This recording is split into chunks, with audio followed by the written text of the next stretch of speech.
The welding torch sparked bright against the dark metal. Held it steady, his arms aching from hours of work. Around him, the massive shipyard stretched in every direction. Hundreds of workers moved like tiny insects across the hull of the new warship. Above them, the planet Prime glowed red and gold through the observation windows. Was human. That meant he was property. That meant he welded metal plates for 12 hours every day. That meant he would do this until he died. The Empire had ruled the galaxy for 10,000 years. Their ships were the biggest. Their weapons were the strongest. Their emperor was immortal. They had conquered 847 star systems. Billions of creatures served them. Humans were just one more slave species in a very long list. His torch went dark. His shift was ending. He pulled off his safety mask and wiped sweat from his face. His hands were covered in small burns. His back hurt. He was 26 years old but felt 50. A soft voice called his name. He turned and saw his sister, was smaller than him, with short black hair and tired eyes. She worked in the data archives below the shipyard. She was not supposed to be here. "You will get in trouble," said quietly. Guards watched everything. Smiled and pressed something into his hand. A food packet. Real protein, not the gray paste they normally got. "I have news," she whispered. They walked together toward the transport tube. Around them, other human workers shuffled along. Everyone looked at the floor. No one talked. That was safer. "What news?" asked. "The computers have been strange," said. "I see reports from the outer stations. They keep mentioning a signal. A ghost signal, they call it. It comes from the direction of Earth." Felt something tight in his chest. Earth, their home world. The Valyrians had conquered it 200 years ago. Most humans had died. The survivors became slaves. No one had heard anything from Earth since then. Most people thought it was empty now. Dead. "What kind of signal?" he asked. "I do not know. The reports disappear quickly. Someone deletes them, but I keep seeing the same words. Ghost signal, unknown origin, pattern suggests intelligence." Looked at him with bright eyes. "What if some humans survived? What if they are trying to reach us?" Wanted to believe her, but hope was dangerous.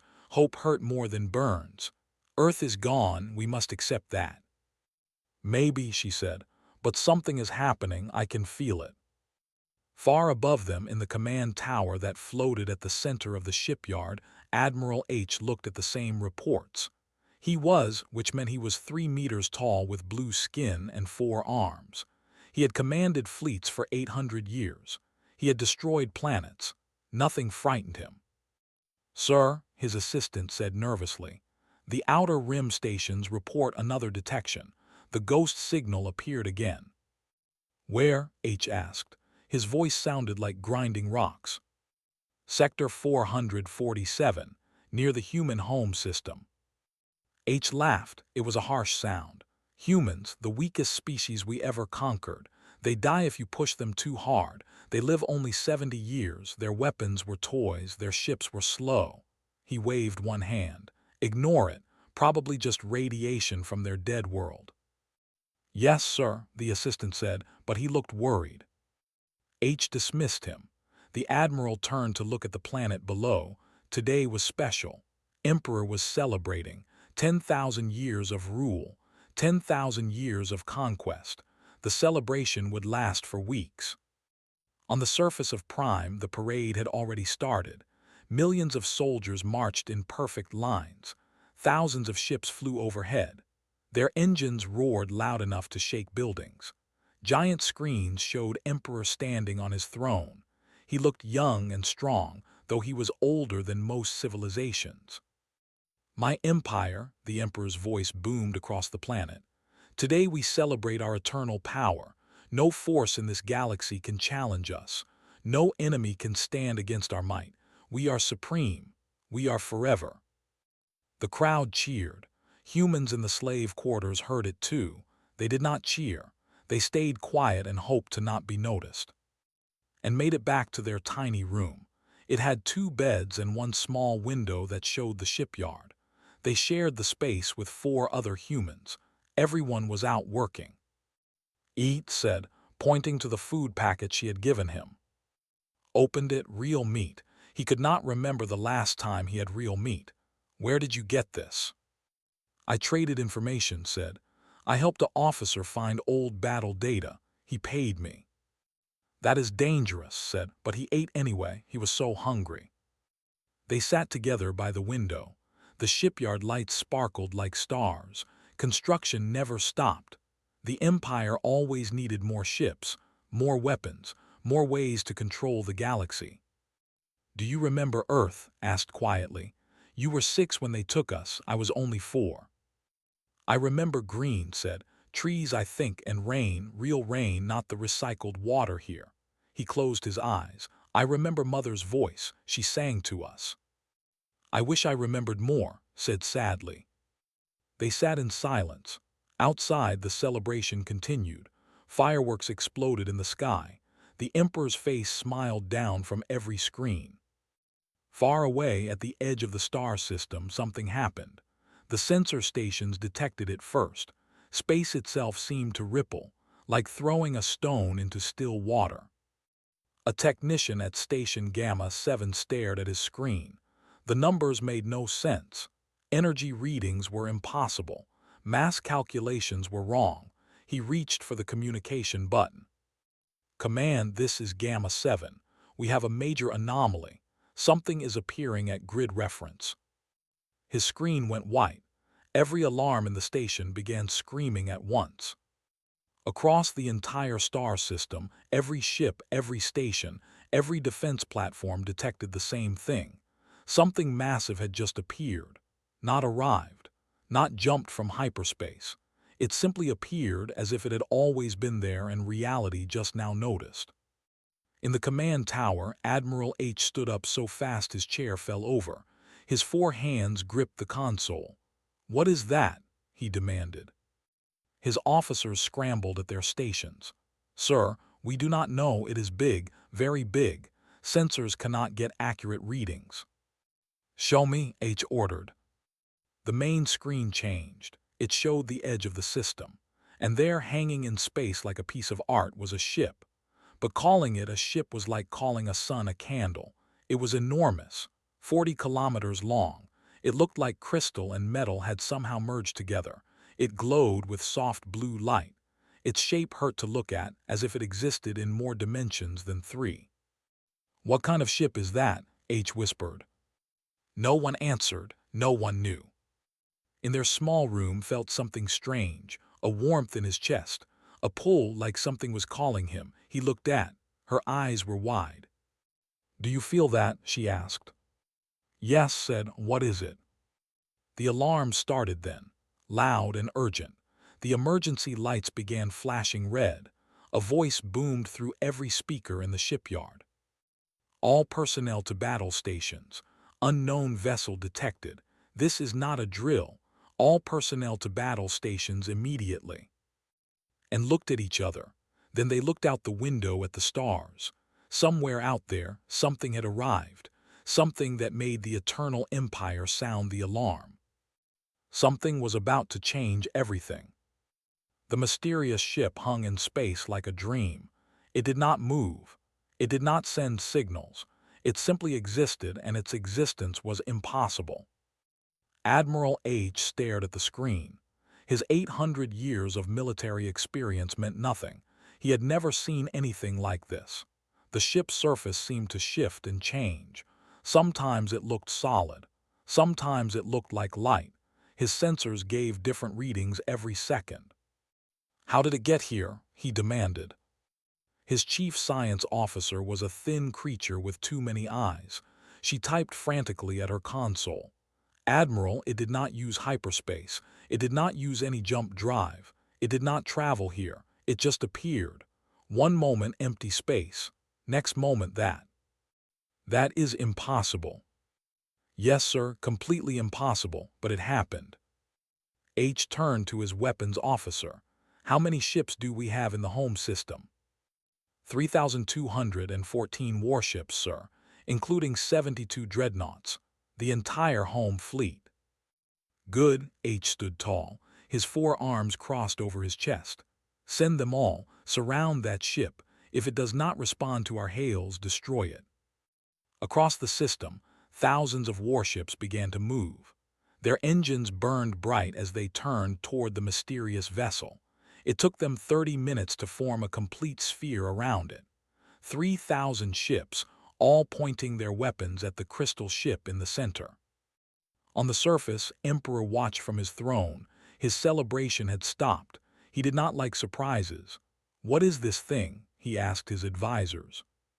"Unknown, Majesty," they said nervously. "It does not match any known ship design in the galaxy." "Then it is a threat," the Emperor said coldly. "Destroy it." In the shipyard and were locked in the slave quarters. All humans had been rounded up and secured.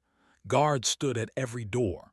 The Valyrians always locked up slaves during emergencies, just in case. But had her portable data pad. She had stolen it years ago and hidden it well. Now she turned it on and hacked into the shipyard communications. It was risky, but she had to know what was happening. "I am in," she whispered too. "I can hear the fleet communications." "What are they saying?" "They are surrounding the ship. Admiral H is demanding it identify itself." Listened carefully. "Wait, something is coming through, a transmission from the unknown ship." The transmission went to every screen, every speaker, every communication device in the entire system. Emperor heard it on his throne. Admiral H heard it in his command tower. Every human slave heard it in their locked rooms. The voice spoke in a language that made the Valyrians confused, but every human understood it perfectly. It was Korean, Old Earth Korean, the language their ancestors spoke. "We have returned," the voice said. It was calm and strong. "You took our children 200 years ago. You made them slaves. You thought we were destroyed. You were wrong. We want our children back, all of them. Return them now." Felt tears on his face. He did not know why he was crying, grabbed his hand. Her whole body was shaking. "That is Korean," she whispered. "That is our language. Someone came for us." Admiral H laughed when his translator finally made sense of the message. "Humans? That ship is human," he laughed harder. "Impossible. Humans are weak. They have no technology. They are animals who barely discovered space flight." But deep inside, something worried him. The ship was too advanced, too impossible.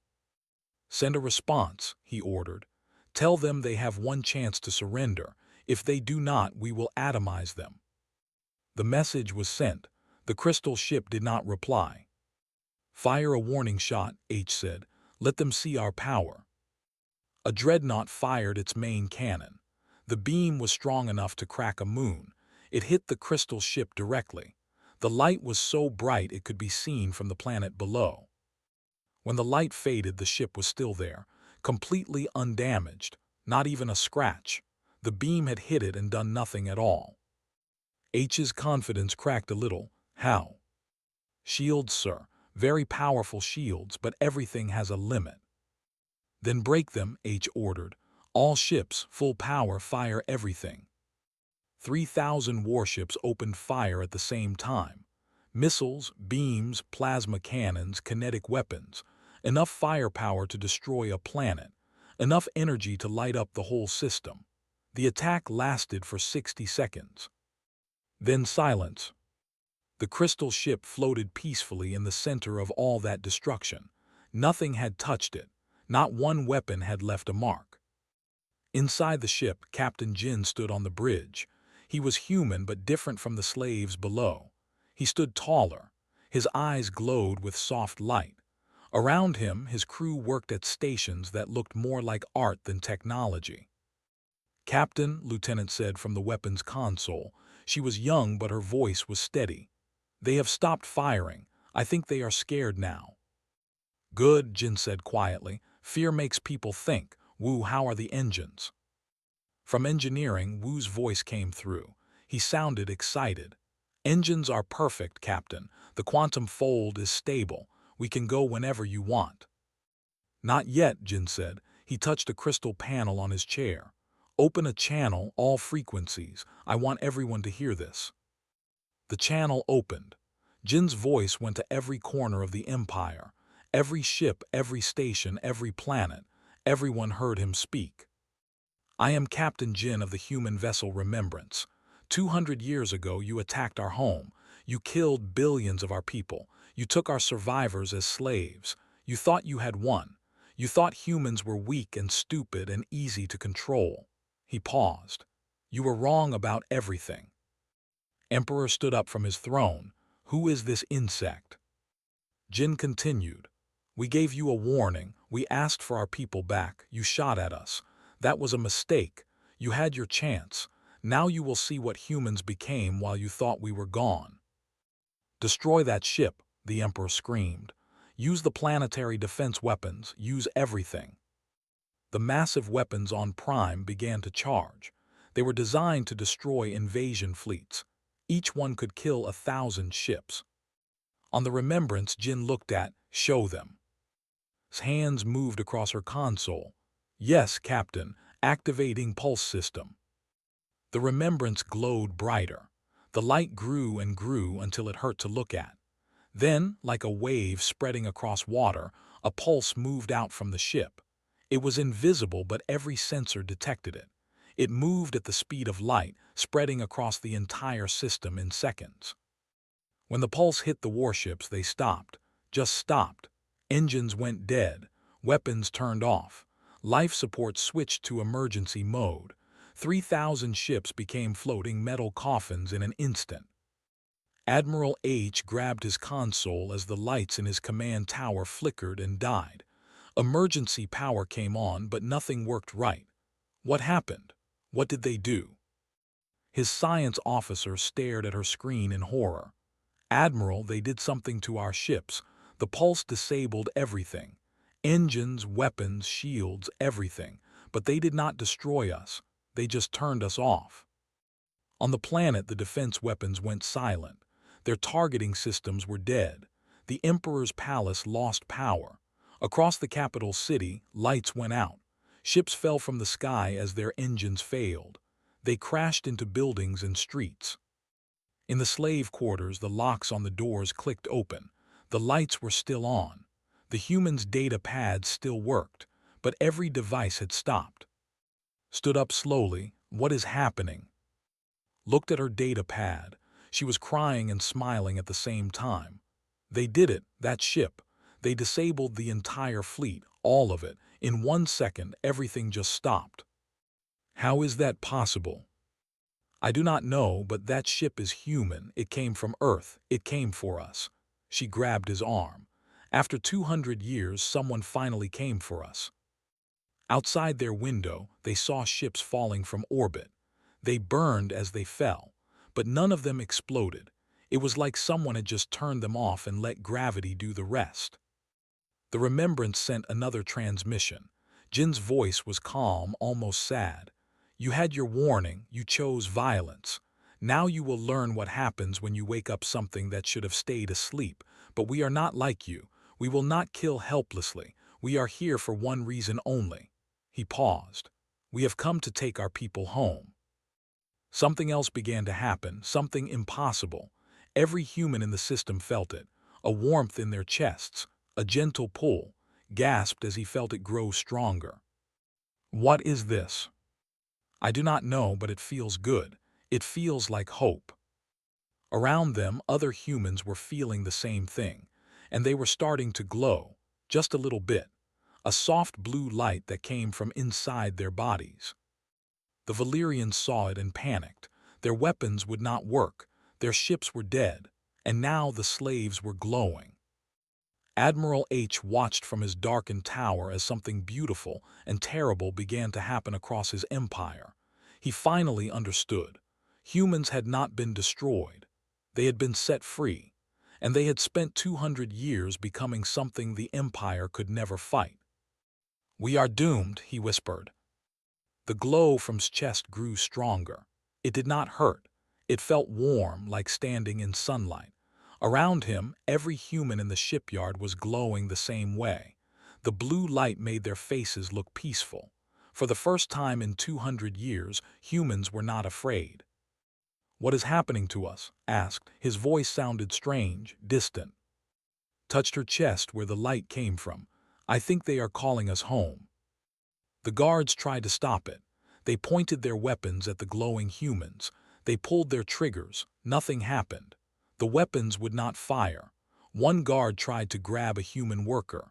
His hand passed right through, as if the human was made of light instead of flesh. "Impossible," the guard whispered. He backed away in fear. On the Remembrance, Captain Jin watched screens showing every human in the Empire.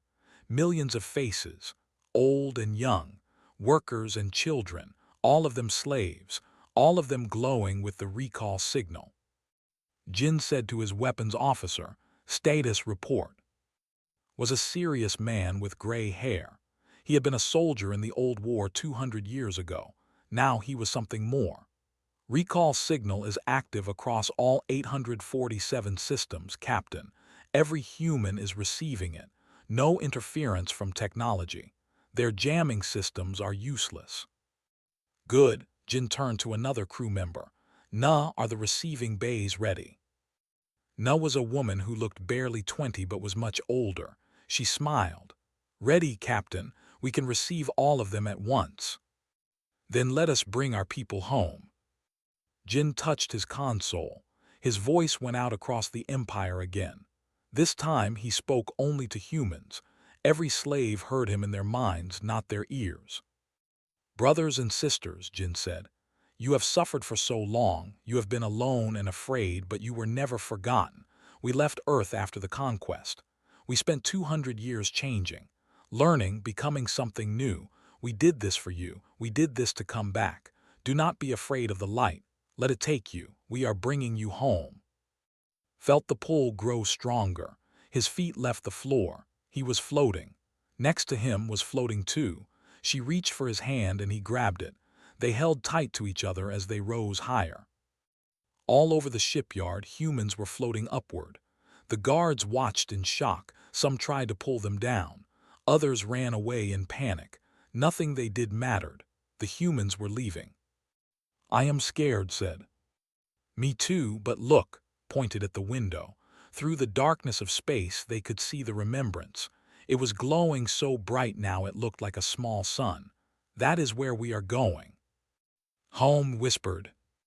The ceiling above them turned transparent. Not broken, just transparent, as if the metal decided to let them pass. They floated up through it, into the cold of space. But the cold did not touch them. The light protected them. Thousands of humans rose from the shipyard at the same time. They looked like stars being born, beautiful and impossible. Emperor stood on his balcony and watched his empire break. All around his capital city, slaves were rising into the sky. His soldiers could not stop it. His weapons did not work. His ships were dead in orbit. "How?" he screamed at his advisors. "How can one ship do this?" His chief scientist was crying. She was old and had served 3 emperors before this one. She had never seen anything that scared her, until now. "Majesty, that is not a ship, that is something else. They are using technology we do not understand. They control fundamental forces, matter, energy, space itself. We are children with sticks facing a god." "I am a god," the emperor roared. "I have ruled for 10,000 years." "Not anymore," the scientist said sadly. "The age of the empire is over. It ended 3 minutes ago." Admiral H floated in his dead command tower. Emergency lights gave weak illumination. His screens were dark. His proud fleet was scattered and powerless. He watched through the window as humans rose like prayers into the darkness. His assistant floated next to him. "Sir, we are receiving reports from across the empire. The same thing is happening everywhere, every system, every planet, every station. Humans are being teleported away, millions of them, and there are more ships, hundreds of ships like the Remembrance. They appeared in every system at the same time." H laughed. It was a broken sound. "Of course there are. Why send one ship when you can send 1,000? Why conquer slowly when you can end everything in minutes?" He looked at his assistant. "Do you know what this means?" "Sorry." "It means we never had a chance. From the moment they appeared, we were already defeated. They were just being polite by asking first." H closed his eyes. "I have destroyed planets. I have killed billions. I thought I was powerful. I was nothing. We are all nothing." On the Remembrance, the receiving bays glowed with blue light. Humans appeared inside them, not one at a time, thousands at a time. They materialized from nothing, looking confused and amazed. Medical teams waited to help them. Food and water were ready. Soft music played. Wu ran from station to station in engineering checking systems. "The quantum fold is holding perfectly. We are receiving humans from 847 systems at once, and the structure is stable. This is beautiful, Captain. 200 years of work, and it actually works." "Of course it works," Captain Jin said calmly. "We built it to work. How many have we recovered?" 3 million so far. Another 7 million incoming. At this rate, we will have everyone within the hour." And appeared in a receiving bay with hundreds of other humans. They were still holding hands. The light faded and they stood on solid floor again. The room was bright and clean. It smelled like flowers. Real flowers, not recycled air. A woman approached them. She wore simple clothes and had a kind face. "Welcome," she said in Korean. "You are safe now. My name is Na. I am a scientist. Are you hurt?" "No," said, his voice shook. "What is this place?" "The Remembrance, one of the recall ships. You are free now. The Empire cannot touch you here." Na smiled. "You must be hungry. Come, there is food, real food, and you can rest." Wait said, "What about the others, all the other humans?" "All being recovered. Every human in the Empire is coming home. This is happening in every system right now. We are not leaving anyone behind." Tears ran down his face. "After 200 years. "Yes," Na said gently. "After 200 years, you are not slaves anymore." She led them through corridors that looked like crystal and light. Other rescued humans walked beside them. Some were crying. Some were laughing. All looked amazed. They passed windows that showed space outside. The warships floated dead and dark. The planet below was dark too. Only emergency lights still worked. "What did you do to them?" asked. "We turned off the electromagnetic force in their technology," Na explained. "Do not worry, the explanation is complicated. Basically, we can control how atoms stick together. We told their machines to stop sticking. They fell apart at the atomic level, not destroyed, just stopped." "That is impossible." "So was everything the Empire did once. Technology always looks like magic until you understand it." Na led them into a large room filled with food. Tables were covered with fruits, bread, meat, vegetables. Things humans had not seen in generations. "Eat as much as you want. Your bodies need it. We will explain everything later." And stood at the edge of the room. Other humans were eating carefully, as if afraid the food would disappear. Children were laughing. Actual children being children, not tiny workers being beaten. "Is this real?" whispered. "I think so," said. "I think we are free." On the bridge, Captain Jin received the final report from. "All humans accounted for, Captain. 11,400,000 souls. Everyone is aboard the recall ships. Nobody was left behind." "Excellent," Jin stood up. "Now we finish this. Contact the Emperor." The communication channel opened. Emperor appeared on screen. He looked smaller now, older. His immortal face showed fear for the first time in 10,000 years. "What do you want?" the Emperor demanded. "You have your slaves, leave." "They were never your slaves," Jin said coldly. "They were people. You stole them, you beat them. You worked them to death for 200 years. He leaned forward. "Now you learn the price. You will destroy us. You will wipe out the species." "No," Jin said. "We are not like you. We will not commit genocide, but your empire is over. Your military power is gone. Your control is broken. What happens next is up to you and all the species you enslaved." Good luck. The channel closed. Jin turned to his crew. Sung, activate the final protocol. Sung was Jin's second officer, a quiet man who spoke rarely. Now he nodded and touched his console. Final protocol activated, sending the command pulse now. Across the entire empire, every military installation received the same signal at the same instant. Weapons platforms, automated defenses, war factories, command centers. The signal went into their core systems and changed something fundamental. They shut down, permanently, not damaged, not destroyed, just locked. Forever, the Empire's ability to wage war ended in 1 second. 3 minutes and 47 seconds had passed since the remembrance first appeared. In that time, the Eternal Empire had fallen. Admiral H floated in his dead command tower and watched his world end. Through the window, he saw ships falling from orbit. They burned as they entered atmosphere, leaving trails of fire across the sky. His proud fleet was dying, not from weapons, from gravity. The humans had simply turned them off and let nature do the rest. "Sir," his assistant said quietly, "we are receiving reports from across the Empire. All military systems are shut down, weapons platforms, defense grids, everything. They sent some kind of signal. It locked everything permanently." "How do you lock something permanently?" H asked. His voice was empty. "We do not know, sir. Our engineers cannot access the systems. It is like the computers forgot how to be weapons." The assistant looked at his pad. "Also, civilian systems still work. Power plants, water treatment, food production. They only shut down military technology." H understood then. "They are not trying to kill us. They are just taking away our teeth." "Yes, sir." "We deserve worse," H said quietly. On Prime, Emperor sat on his throne in darkness. His immortal body felt old for the first time in thousands of years.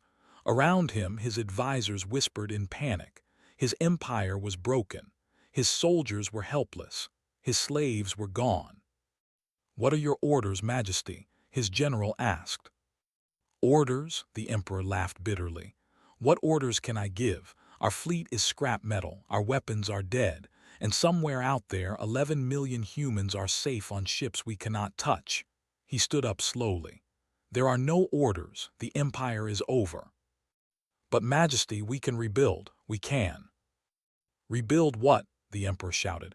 "Our technology is locked, our reputation is destroyed. Every species we conquered will rise up now. They know we are weak. They know humans defeated us in less than 4 minutes." He looked at his hands, hands that had signed death warrants for billions. "We built an empire on fear. The moment that fear is gone, everything collapses." On the remembrance and sat in the observation deck. Huge windows showed space in every direction. They watched Prime far below. The planet looked small and dark now. Other rescued humans sat with them. Everyone was quiet, processing what had happened. Na came to sit with them. She carried data pads with images and information. "I wanted to explain what happened, what you became part of. Do you want to know?" "Yes," said immediately. "I need to understand." "Then listen." Na activated one of the pads. It showed Earth green and blue and beautiful. "When the Valyrians conquered Earth, they killed most of us. 10 billion humans died. They took survivors as slaves, but some escaped. About 1 million of us got away in old colony ships. We fled to the edge of the galaxy where the Empire never looked." 1 million, repeated. "That is all." "That is all, but it was enough." The image changed to show a strange planet made of crystal. "We found a world unlike any other. It had resources that should not exist. Technology left behind by a species older than anyone knew. We studied it for 200 years. We learned how to change." "Change how?" asked. Na smiled. "Everything you know about physics is partly wrong. Matter and energy are the same thing. Space and time are the same thing. Your consciousness, your thoughts, they are just patterns of energy. We learned to control those patterns." She touched her chest. "We evolved. We became something more than just biological creatures. Leaned forward. You are not human anymore. We are still human, just different. Some of us uploaded our minds into quantum computers. Some of us merged with the technology we built. Some stayed biological but changed their bodies. We all chose our own path, but we all remembered you, the ones left behind. And we spent 200 years building the technology to come back and free you. The pad showed the remembrance. Null explained how it worked. This ship is not made of metal. It is made of programmed matter. We tell atoms how to arrange themselves. The ship is alive in a way. It thinks. It adapts. And it can do things that look impossible because we control forces the Empire never understood. Like turning off their weapons, said. Exactly. We sent a signal that disrupted the electromagnetic force in their military technology. No electromagnetism means atoms cannot hold molecular bonds. Their machines fell apart at the quantum level, but we did it selectively. Only weapons, only military systems. We did not want to kill anyone. We just wanted to take away their power to hurt others. Why, asked, after what they did to us after 200 years, why show mercy? Na looked sad. Because becoming monsters to fight monsters makes everyone a monster. We are better than that, we have to be better than that. She showed them another image. There are hundreds of ships like the Remembrance. We built enough to rescue every human at once. We appeared in every system simultaneously. We coordinated across 847 star systems with perfect timing, because we would not leave anyone behind. Not one person. Felt tears again. You came back for us, all of us. Of course we did. You are family. An alarm sounded softly. Captain Jin's voice came through the speakers. Attention all personnel. We are beginning the next phase. All rescued humans, please pay attention to the screens. The windows changed to show space around them. New ships were appearing, hundreds of them. Thousands, they were ships but old ones. Civilian vessels, transport ships, colony haulers. They had been stored and forgotten for centuries. What is this? Asked. Na smiled. We are giving them back their ships. The Valyrians are about to have a problem. All the species they enslaved are going to rebel now. They will need transportation. They will need to get home. So we are reactivating their old civilian fleet. No weapons, just ships that can carry people. You are helping them? Asked, confused. After everything. We are helping the innocent, the workers, the civilians, the children who never chose to be part of an empire. Na stood up. The leaders will face justice eventually, but the common people just need a chance to go home. We are giving them that chance. Across the empire, automated factories began working again, not making weapons, making food synthesizers, water purifiers, medicine, everything needed for survival. The humans had unlocked them remotely. They were ensuring the empire would not starve even as it fell. We could have killed them all, Na said quietly. It would have been easy. One more pulse and every would have died, but that is what they would have done. We chose differently. Lieutenant worked at the weapons console on the bridge. She watched sensors showing the entire empire. Captain, we are detecting movement across all systems. The species that were enslaved are rising up. They are taking back their home worlds. They are seizing ships. They are marching on government buildings. It is happening everywhere at once. Good, Captain Jin said. They deserve their freedom too. Do not interfere. Let them take back what was stolen from them. Looked worried. Sir, this will be chaos. Millions could die in the violence. Yes, Jin said sadly. That is the price of empires. When they fall, people suffer. But the alternative is letting the empire stand. More people would suffer then. Sometimes you can only choose the lesser pain. Sung spoke up from his station. Captain, we are receiving a communication. It is marked urgent, from Admiral H himself. Put it through. H's face appeared on screen. He looked broken, defeated. Captain Jin, I am the admiral who shot first. I am the one who ordered your destruction. I failed. I failed because I underestimated you. I underestimated humanity." "Yes, you did," Jin said simply. "I have commanded fleets for 800 years. I have destroyed worlds. I thought I was powerful. I was wrong. I want to understand." H leaned forward. How? How did you do this? How did weak humans become this?" Jin considered not answering, but then he thought of all the years of slavery, all the suffering. Maybe understanding would help prevent it from happening again. "You called us weak because we are smaller," Jin said. "Because we die faster, because our first ships were slow, but you missed something important. Humans adapt. We learn. We change. You beat us with muscle and metal, so we stopped fighting with muscle and metal. We learned to fight with physics itself. That should have taken thousands of years. It would have if we had stayed biological, but we did not. We evolved ourselves deliberately. We became digital. We became quantum. We became something that experiences time differently. 200 years for you was much longer for us. We had time to learn everything." Jin's eyes glowed softly. "You enslaved us because you thought we could not fight back. You forgot that evolution favors survivors, and humans are very good at surviving." H was quiet for a moment. "What happens now?" Now your empire falls. The species you enslaved will take their freedom. Your weapons are gone. Your control is broken.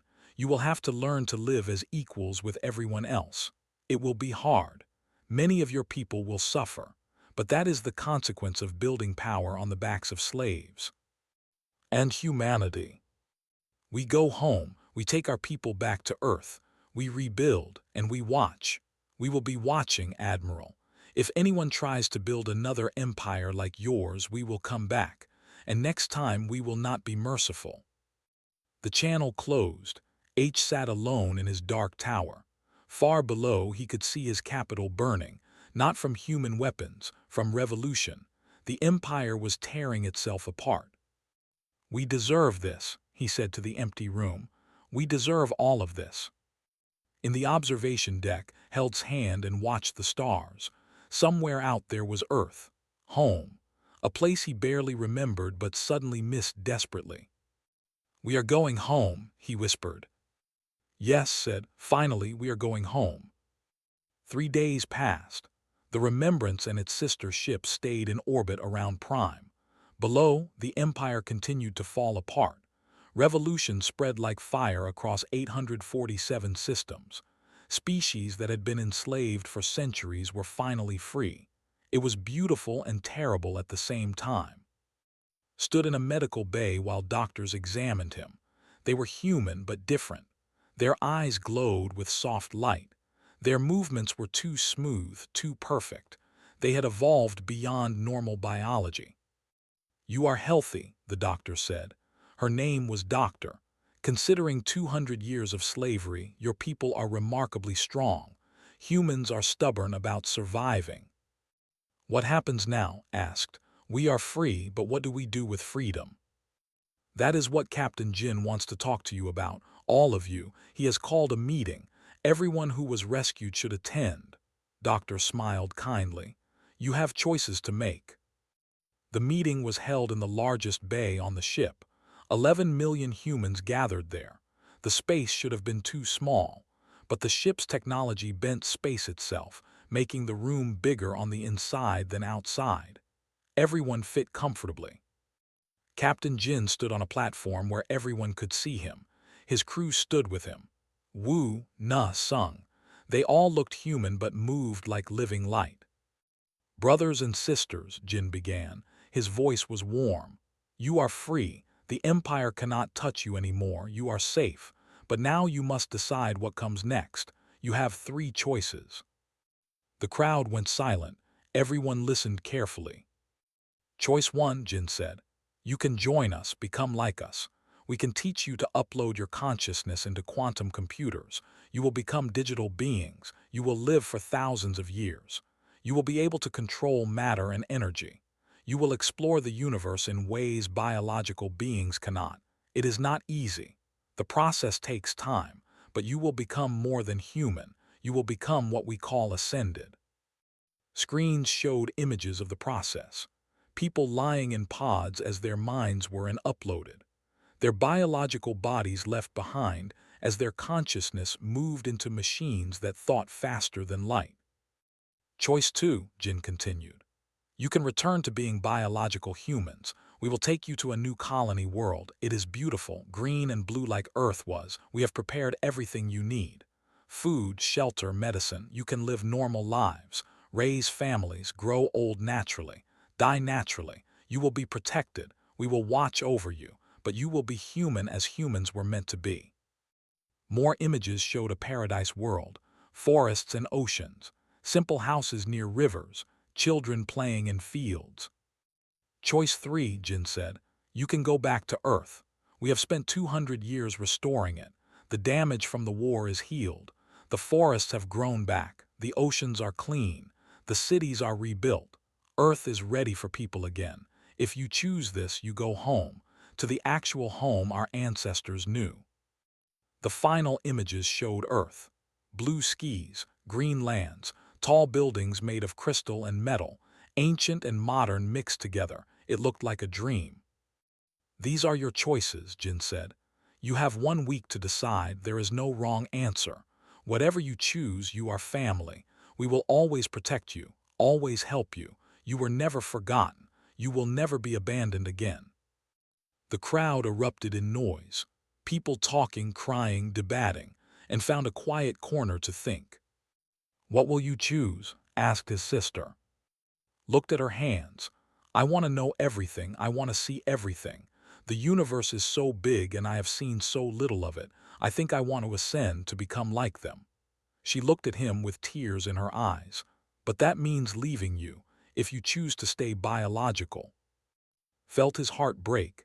I do not know if I want to change that much. I am scared of losing myself. I know, whispered. I am scared too.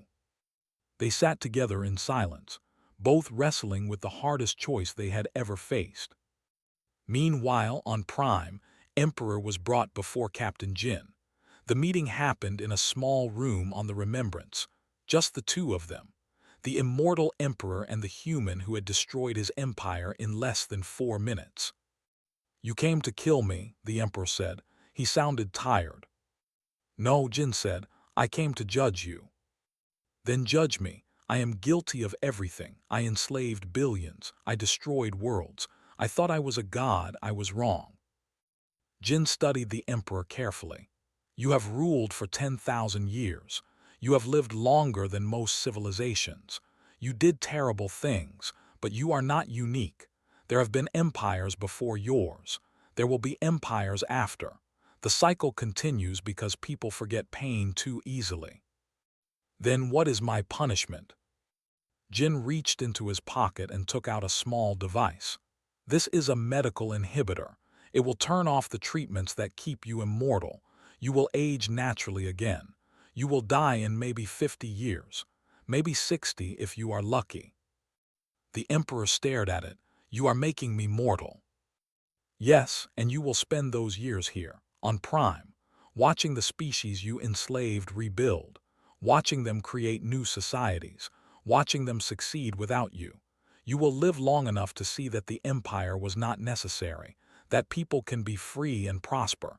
That is your punishment, to see everything you believed proven wrong. That is worse than death, the Emperor said quietly.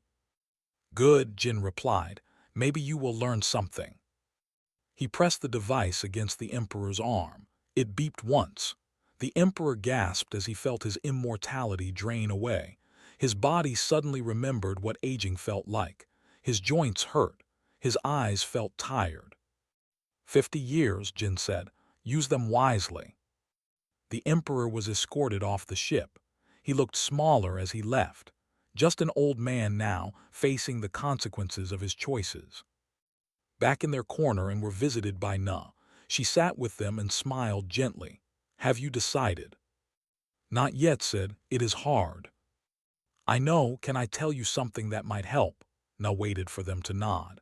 When we ascend, we do not lose ourselves. We become more of ourselves. Your memories stay. Your personality stays. You just gain new abilities. new ways to experience existence. But you are not biological anymore, said. You are computers. We are consciousness, Na corrected. The body is just a container. What makes you you is your mind, your memories, your choices. Those things do not depend on flesh. They depend on pattern, and patterns can exist in many forms. She showed them her arm. It looked solid and real. Then she made it turn transparent. Light flowed through it like water. I can be solid when I want. I can be light when I want. I can be anywhere and everywhere. But I am still me, still Na, still the person who loves music and laughs at bad jokes and cries at sad stories. Does it hurt? Asked quietly. The chain. No, you fall asleep as a biological being. You wake up as something more. The transition is peaceful, like being born again, but you remember everything from before. Looked at his sister. He saw the hunger in her eyes, the desire to see and know everything. He had seen that look since she was a child. She always wanted to learn, always wanted to understand. Maybe this was perfect for her. If I stay biological, he said slowly, and you ascend, can we still talk? Of course, Na said. Ascended beings can project themselves as holograms, could visit you anytime. You would see her, hear her, talk to her. She would just be made of light instead of flesh, but she would still be your sister. The week passed quickly. Humans made their choices. About 4 million chose to ascend. They wanted to explore the universe and live forever. About 3 million chose the colony world. They wanted simple lives with families and peace. About 4 million chose Earth. They wanted to go home to where humanity began. Chose Earth. He wanted to see the world his ancestors knew. He wanted to plant gardens and feel rain. He wanted to grow old naturally. Chose Ascension. She wanted to see everything, learn everything, become something that could explore galaxies. On the day of separation, they held each other and cried. I will miss you, said. You do not have to miss me, said. I will visit all the time. I can appear anywhere instantly. I will bother you so much you will get tired of me. Impossible, said. I could never get tired of you. Went to the ascension chambers, watched through a window as she lay down in a pod. Machines surrounded her. Light filled the chamber. Her biological body went still and peaceful, sleeping. Then a figure made of light stood up next to the pod. It looked like same face, same smile, but glowing, beautiful. She saw through the window and waved. He waved back, tears streaming down his face. The maid of light walked through the wall as if it was not there. She stood in front of see, still me, just better. You are beautiful, whispered. I am free, said, finally completely free. She hugged him. Her body felt warm but strange, like hugging sunlight. Go to Earth, build a good life. I will visit you so often you will complain. Never promised. The ships carrying humans to their new homes left over the next few days, boarded a transport headed for Earth. He watched through the windows as Prime grew smaller. The empire that had enslaved him was broken now, scattered, no longer a threat. The journey to Earth took 3 weeks. When they arrived, stood at the window and cried. The planet was beautiful, blue oceans, green continents, white clouds. It looked exactly like the pictures from before the war. They landed in a city that looked both ancient and new. Old architecture restored with modern technology, parks everywhere, rivers flowing through streets. It was paradise. Got a small house near a river. He planted a garden. He learned to grow tomatoes and flowers. He made friends with other humans who chose biological life. He grew older slowly, naturally. His hair turned gray. His hands grew wrinkled. And visited. She came every week, appearing as a projection of light in his living room. She told him stories about distant galaxies, about nebulas that sang, about planets made of crystal, about meeting alien species who had also transcended biology. She had seen wonders beyond imagination. I envy you sometimes, she said one day. She was sitting or appearing to sit in a chair across from him. You can taste food, Feel rain, get tired and rest. There is beauty in biological limitations. And I envy you, said. You have seen the universe, I have only seen Earth. You have seen home, said. That is enough, that is everything. Years passed, grew old, his body became weak. He knew his time was coming. On his final day, he lay in his bed with sitting beside him. She held his hand. Her light body felt warm. Are you afraid? She asked. No, said. His voice was quiet. I had a good life, I was free, I had family. What more could anyone want? When you die, said gently, your pattern will dissolve, but I will remember you. Everything you were, everything you said. You will live on in my memory. That is enough, said. He closed his eyes. That is more than enough. He died peacefully. His sister, made of light and quantum calculations, cried tears of pure energy. Far away on the Remembrance, Captain Jin looked toward the galactic core. His crew stood with him. The Empire is gone, said. What do we do now? We watch, Jin said. We protect. And if another empire rises, if anyone tries to enslave the weak again, we remind them what happened to the last ones who tried. He smiled. Humanity evolved. We transcended. We became something the galaxy has never seen before. And we will use that power to make sure no one suffers like we did. How long will we watch? Asked. Forever, Jin said simply. We are immortal now. We have all the time in the universe. We will be the guardians humanity needed when the Empire came for us. We will be the force that protects the weak from the strong. Sung nodded. Then let us begin. The galaxy is large. There is much work to do. The Remembrance and its sister ships disappeared from Prime. They spread across the galaxy, watching, waiting, ready. The Empire fell in minutes, but humanity's watch would last forever. And somewhere on Earth, in a garden by a river, flowers grew over a grave that belonged to a man who lived free after 200 years of slavery, a man who died happy, knowing his sister still soared among the stars. The story ended, but humanity's story was just beginning.